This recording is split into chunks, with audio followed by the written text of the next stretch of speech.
I sat alone in the hospital while my grandmother was dying, and my parents texted, "We'll come if she actually dies." 5 days later at her funeral, a sealed letter exposed everything they did and everything they thought I'd never find out.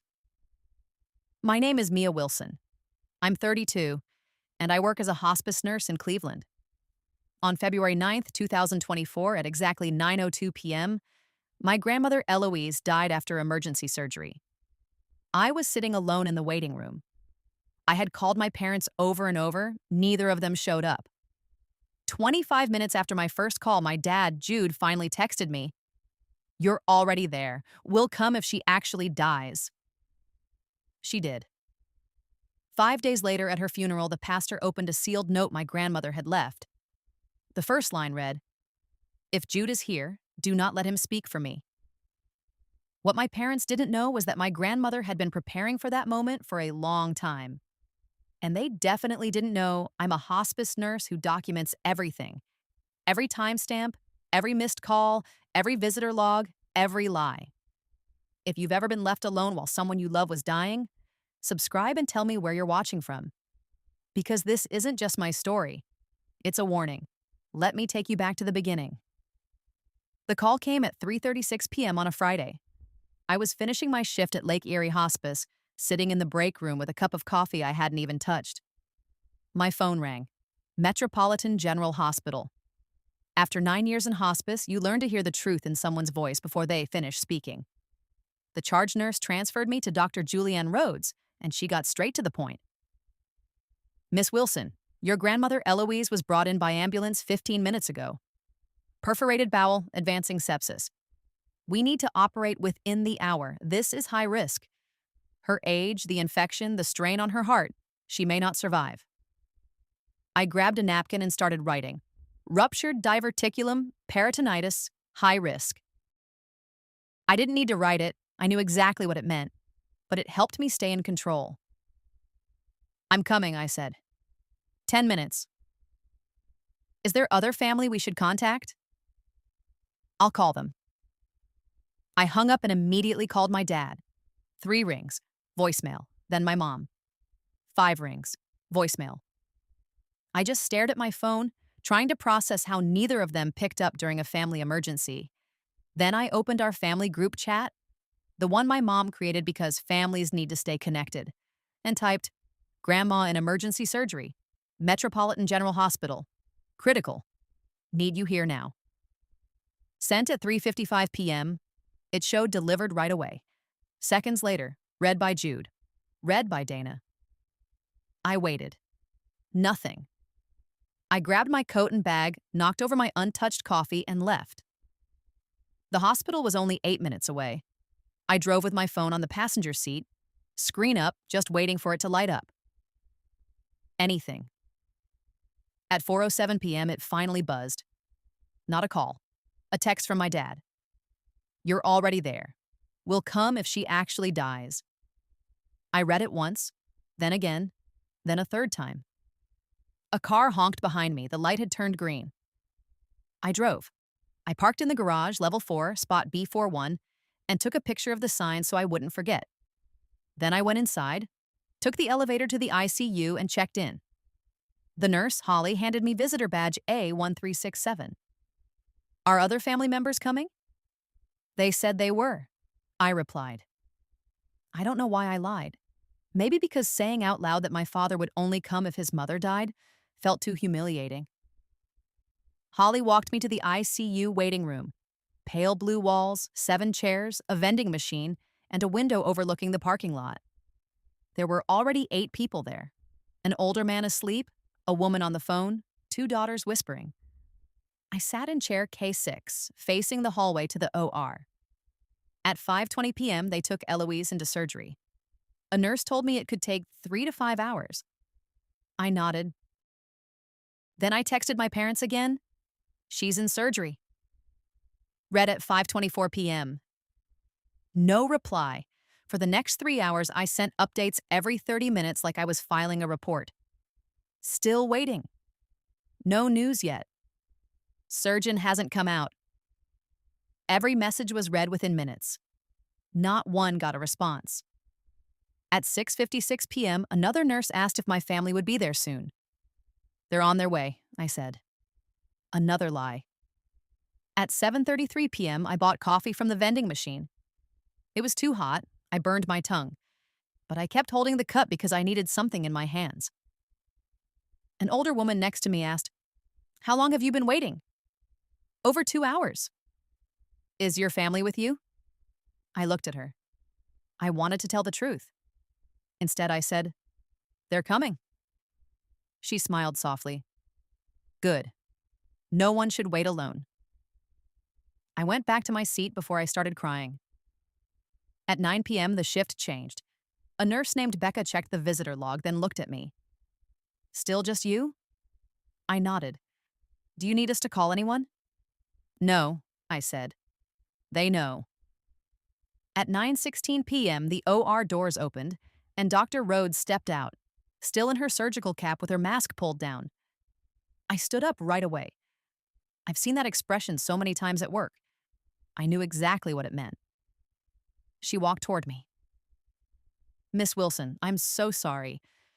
We did everything we could, but her heart couldn't handle the procedure. She went into cardiac arrest at 9:02 p.m. We weren't able to bring her back." My voice felt distant when I asked, "Was she in pain?" "She was under anesthesia the entire time. She didn't suffer." I nodded and thanked her. I don't even know why.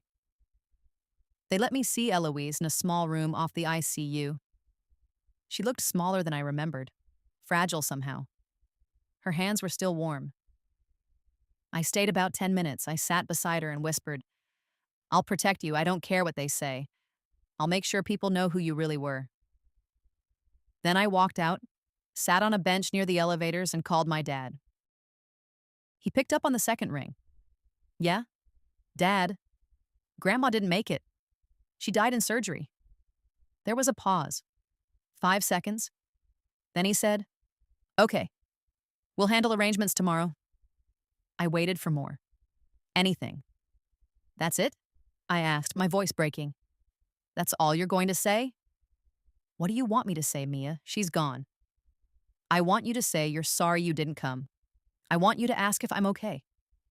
"You're fine," he said flatly. "You work with dying people. This is what you do." Then he hung up. 39 seconds. I took a screenshot. I called my mom next. She answered on the third ring. I could hear the TV in the background. "Mom, Grandma's dead." Pause. "Oh, well, I suppose that's for the best. She was suffering." "She wasn't suffering, it was sudden. A ruptured diverticulum." "At her age," she said. "Are you coming home? Are you coming to the hospital?" "What for? She's already gone, isn't she?" I didn't answer. "Your father will take care of everything," she said, and hung up. I sat on that bench for 25 minutes before I finally left. Then I drove home. I didn't cry. I didn't scream. I just sat at my kitchen table and started making a list. The next morning, my dad called at 8 a.m. He'd already chosen Bush Funeral Home and told me I should handle everything since I was off work. "I'm not off work," I said. "I took emergency leave." "Well, you're a nurse. You know how this works." "I'm a hospice nurse, not a funeral director." He sighed like I was being difficult. "Mia, just do it. We trust you." That afternoon, I met with Randall Bush. He was kind, early 50s, silver hair, soft voice. As I signed the paperwork, he asked gently, "Will your parents be involved in planning?" I hesitated. "My father thinks I should handle it. Because of my job." Randall set his pen down. "That's not the same as burying your own." Near the end, he told me Eloise had already prearranged some details 3 weeks earlier. She'd chosen the casket, picked the hymns, and left instructions.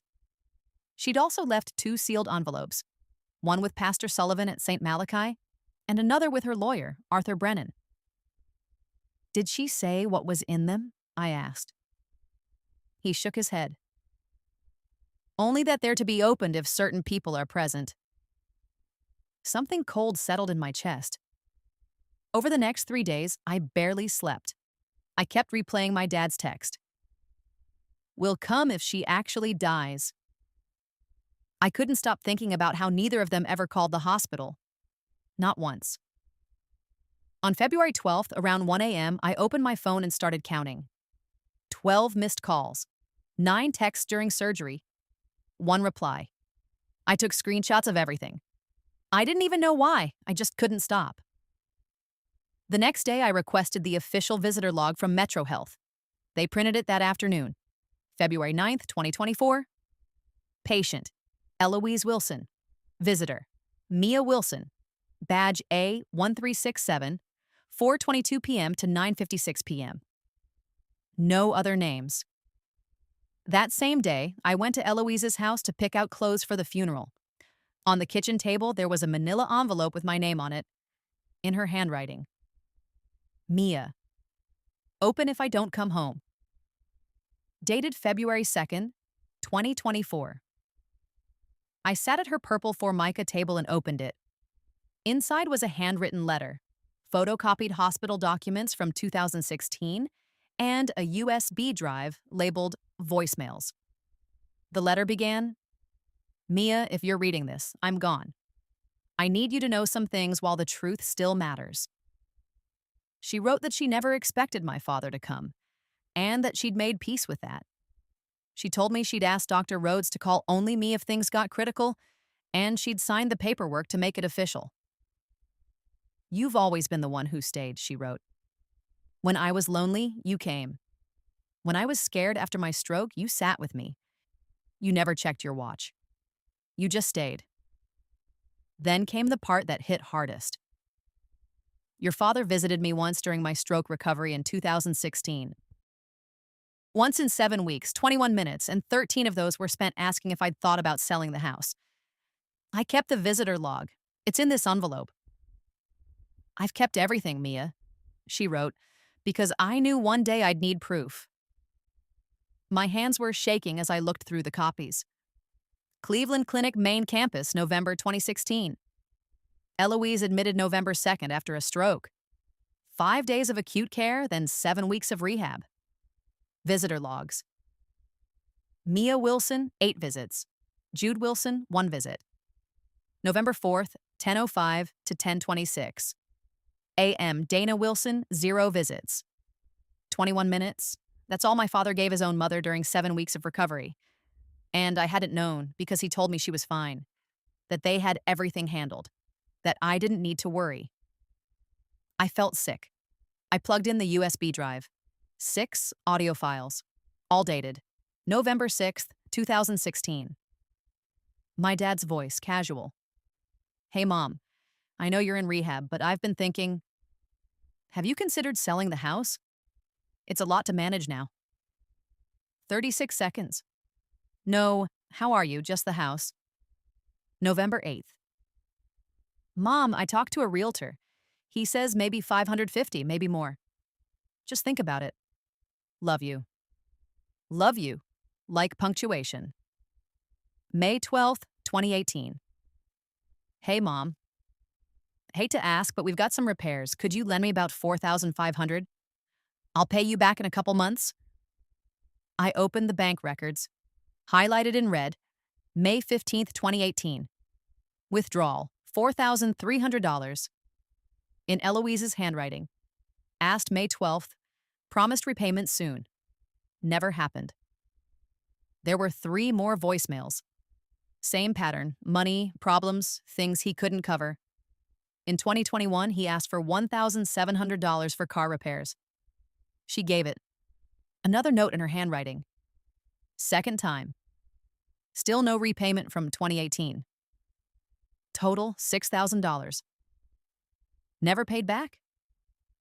I just sat there staring at my laptop. Then I did something I'd never done before. I screamed.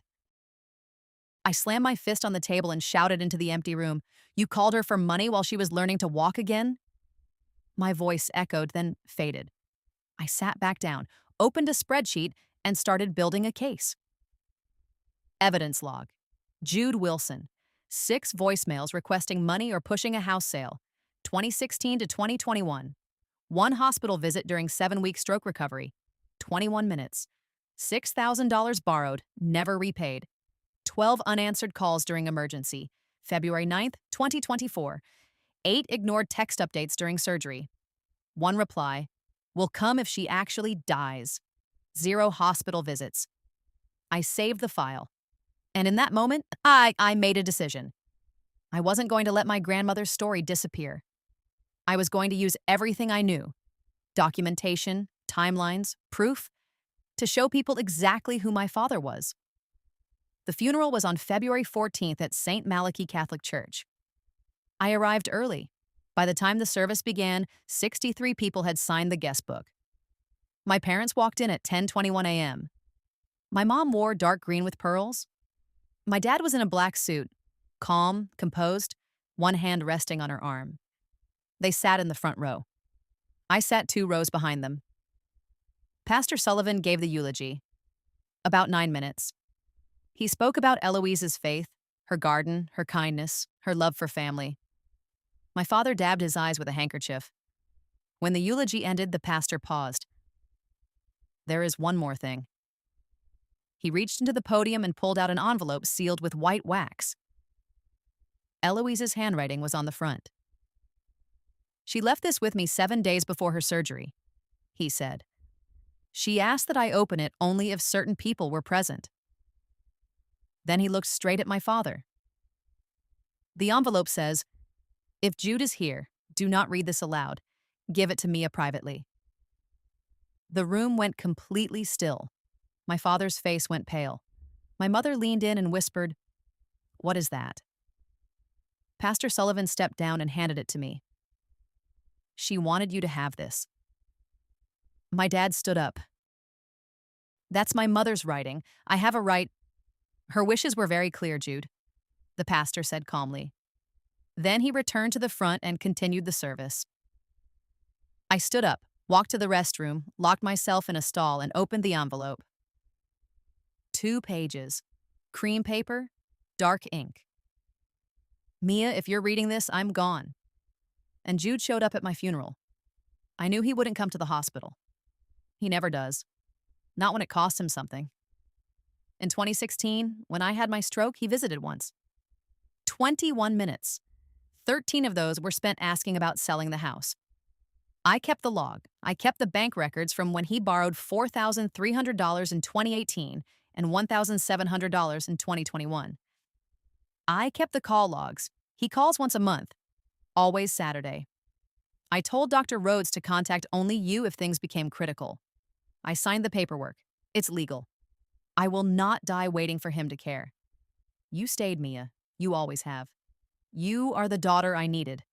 He is the son I raised, but not the son I deserved. The house is yours. The will is filed. Pastor Sullivan has a copy. Arthur Brennan has another. Jude will be angry, she wrote. He'll say I was senile or that you manipulated me. Let him. You have the logs, the statements, the voicemails. The truth is simple. He wanted what I owned, not who I was. Don't let him take that from you. Grandma Eloise. I folded the letter, walked outside, and sat in my car with it in my lap. For the first time since February 9th, I cried. Not from sadness, from anger. And something else, too. Clarity. But there was still one more thing Eloise had left behind. Something I hadn't found yet, and it was about to change everything. That evening, we had a gathering at her house. It was a family tradition after funerals. 26 people showed up. My parents came late. At 3:15 p.m., I stood in the living room holding Eloise's letter. I have something Grandma wanted everyone to hear. My dad stood up. Mia, this isn't the time. Sit down, Jude, Pastor Sullivan said quietly from across the room. Eloise asked for witnesses. My father sat. I read the letter out loud. Every word. I didn't add anything. I just read. In 2016, he visited once. 21 minutes. 13 spent asking about selling the house. I kept the bank records. He is the son I raised, but not the son I deserved. When I finished, I folded the letter and looked at my father. His face was red. My mother stared at the floor. My Aunt Colleen stood up and walked out without saying a word. She was my mother, my dad said, his voice shaking. Then where were you when she was dying? I asked. Silence.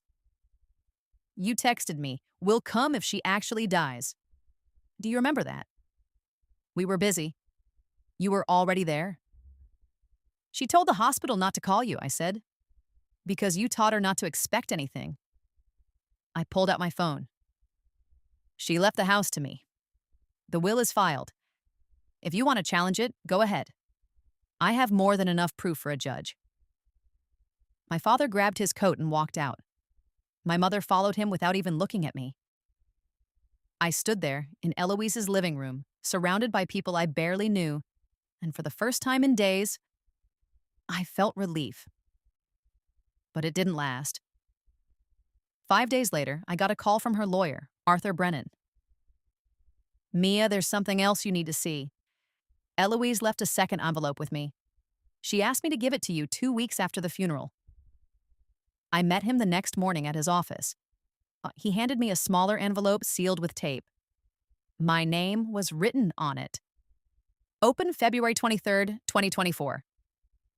Inside was a handwritten note and a flash drive. The note read, Mia, if you're reading this, the funeral is over and you've seen my first letter. Good. Now I need you to see what I recorded.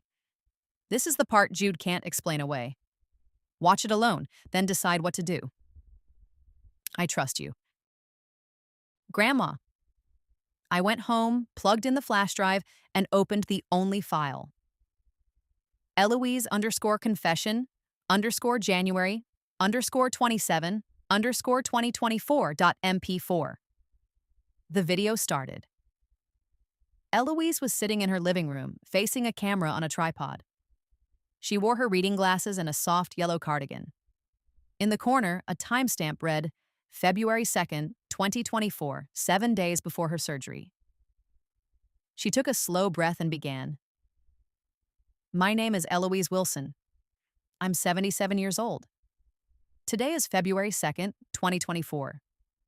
I'm recording this because I know I don't have much time left. Not because I'm dying right now, but because I'm done pretending. I have a son, Jude. He's 53. And for his whole life, I've told myself he's a good man who's just busy, that he cares but doesn't know how to show it, that maybe I was asking too much. But I'm done lying. In 2016, I had a stroke.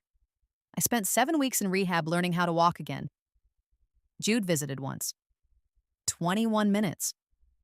Most of that time, he asked if I'd considered selling my house. He didn't ask how I felt. He didn't ask if I was scared. He asked about real estate. Since then, he calls once a month. Always Saturday. Always about 7 minutes. I timed it because I needed to know if I was imagining things. I wasn't. He's borrowed $6,000 from me over the years. He promised to pay it back.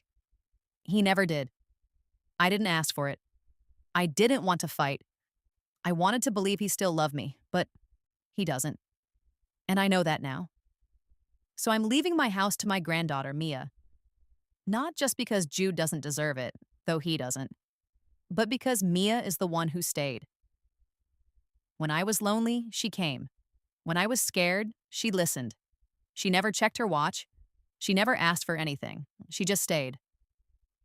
Jude, if you're watching this, I want you to understand something. You're not a bad person, but you're not the son I needed. And I'm not going to spend what's left of my life pretending you are. Mia, I love you. Thank you for being my daughter when I needed one most. The video ended.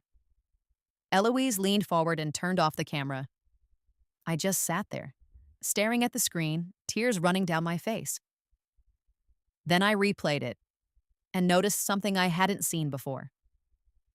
Behind her on the bookshelf, there was a small black device, a camera, pointed straight at the couch.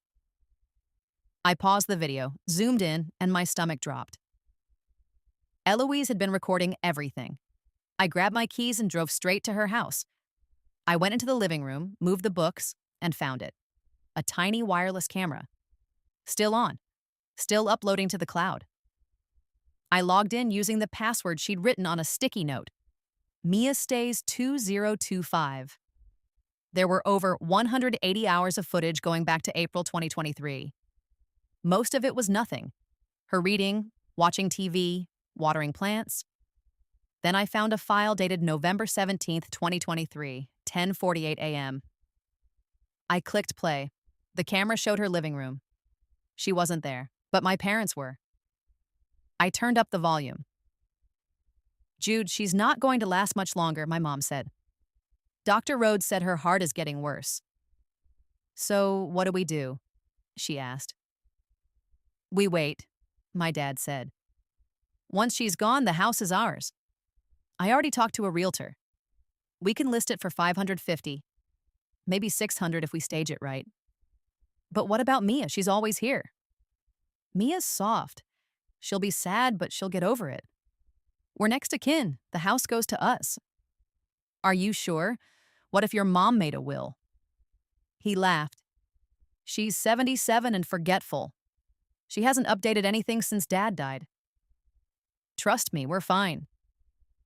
"I don't know. This feels wrong." "It's not wrong. It's practical. She's old. She's going to die. And when she does, we sell the house and finally take that trip to Italy." "And if Mia calls? What if something happens?" "Then she handles it. She's a nurse. That's literally her job." "I just don't want people thinking we're bad people." "No one will. We'll show up to the funeral, cry, say the right things." That's all anyone remembers? The video went on for a few more minutes, talking about contractors, staging, closing costs. Then they left. I just sat there, frozen. My mom knew. She knew he was waiting for Eloise to die. She knew they were planning to sell the house before she was even gone, and she went along with it. I grabbed my phone and called Arthur Brennan. "I need to see you. Now." His office was on the second floor of a building downtown. When I walked in, I handed him the flash drive without saying a word. He watched everything: Eloise's confession, the hidden camera footage. When it ended, he leaned back and said, "Your grandmother was sharper than most lawyers I know." "Can we use this?" I asked. "Absolutely." He opened a file. Eloise updated her will on February 1st, 2024. She left the house and all assets to you. There's also a clause specifically disinheriting Jude, citing abandonment and financial exploitation. I witnessed it, along with Pastor Sullivan and Dr. Rhodes. So it's solid. It should be. But your father is going to fight it. He was right. On March 3rd, my father filed a legal challenge. He claimed Eloise wasn't of sound mind, said I had manipulated her. But what he didn't know was what came next. On March 10th, I got a call from a notary named Eileen Walsh. She told me Eloise had contacted her in early February to notarize documents, including a statement confirming she was mentally competent and acting freely. Then she paused and said, "There's something else you should know." "What?" I asked. "Your father came to see me on January 27th. He brought a document he claimed was your grandmother's will. He wanted me to notarize it retroactively. Said it had been signed in 2022, but never witnessed properly." My chest tightened. What did it say? That the house would be split between you and him. 50-50. My blood went cold. "Did you notarize it?" "No," she said. "The signature didn't match one I'd notarized 2 weeks earlier." I told him I couldn't help. He got angry and left. I thanked her, hung up, and immediately called Arthur. My father tried to forge a will. Oh, he went quiet for a second. "Do you have proof?" "The notary will testify." "Then we've got him." The court date was April 17th, 2024. I didn't have to testify, but I sat there and watched. Arthur laid everything out. Eloise's updated will, properly notarized and witnessed by him, Pastor Sullivan, and Dr. Rhodes. Her signed statement confirming she was of sound mind. The 2016 visitor log showing my father's single 21-minute visit. Bank records proving $6,000 in unpaid loans. Voicemail transcripts. Dr. Rhodes's affidavit confirming Eloise was fully competent. Then came the video. Her confession. And the hidden camera footage of my parents planning to sell the house. Finally, Eileen Walsh testified about my father trying to notarize a fake will. My father's lawyer had nothing solid. He tried to argue Eloise was confused, that I manipulated her, but the evidence spoke for itself. On May 11th, the judge dismissed the case. Mrs. Wilson spent years creating a clear record of her wishes. He said, "There is no evidence of incapacity or undue influence. This case has no merit." My father stormed out of the courtroom. I never heard from him again. 3 months later, on August 18th, 2024, my mom called. I almost didn't answer. "I'm leaving your father," she said, her voice shaking. I stayed quiet. "I didn't know," she said. "About the money, about the hospital. He told me you were exaggerating, that Eloise was confused. I wanted to believe him." "You were on that recording," I said. "You knew he was waiting for her to die." A long silence. "I know," she whispered. "I knew, and I'm ashamed. I was scared of losing the house, of what people would think if we got nothing. So I went along with it. I'm so sorry." "Are you calling because you're sorry?" I asked.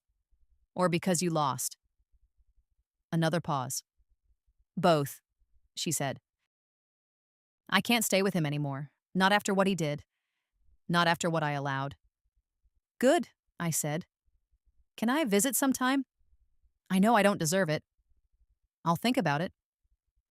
Then I hung up. I didn't hate her. I just didn't have space for her yet. By the end of summer, people at church knew the story. My parents stopped going to St. Malachi.